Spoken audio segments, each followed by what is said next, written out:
Well, Netflix barely works on here, and I couldn't get Apple TV Plus downloaded. Maybe I should try Disney Plus. We'll see if that one works. Oh, it's not supported. Oh, what's the point? What's the point of having this thing if I can't watch all of my streaming services on it?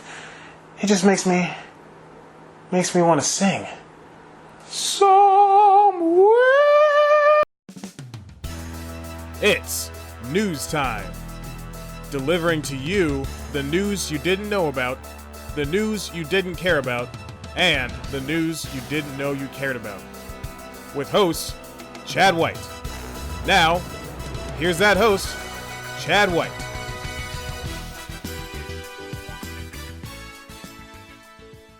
Welcome back to News Time. I'm your host, Chad White, and this is the final part of the streaming wars news that you didn't know about. Finally, I can watch all of the princess movies I've been waiting to watch. And The Simpsons, because, of course, there was no other place I could watch all of The Simpsons before. Nope. No such place existed. Not before Disney Plus. Disney Plus is here, and it's just alright. For fans and enthusiasts, it's a haven for most things Disney. For casuals, it's another streaming service to keep an eye on.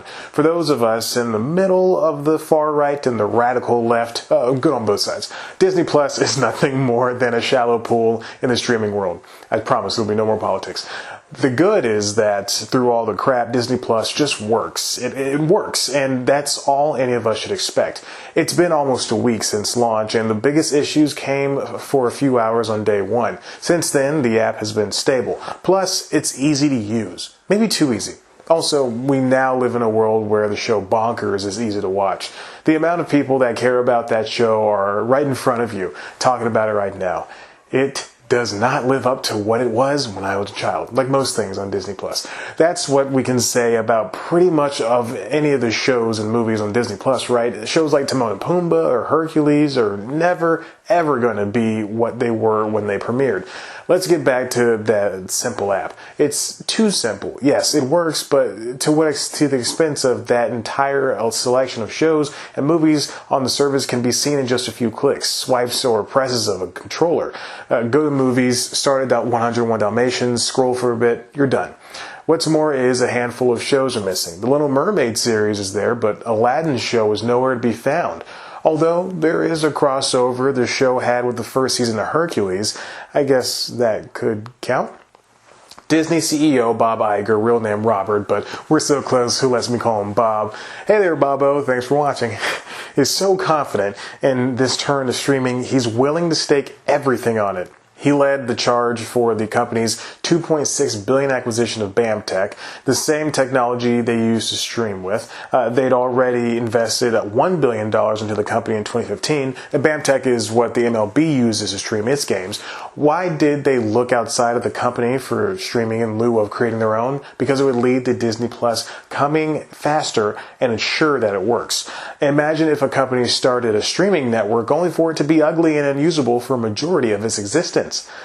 Yeah, Iger also switched around executives' roles in the company, started a direct-to-consumer division, and ended the lucrative deal with Netflix. Oh, and bought an entire competitor's assets.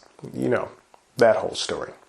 A deal with Verizon will pump out so many subs, it'll be hard to see this new streamer fail anytime soon. Analysts are so keen on Disney beating Netflix, the stock price of the latter dropped hours after the Verizon deal was announced. One thing to note is, however, with so many streamers, pretty much everyone everywhere, it works for the same people.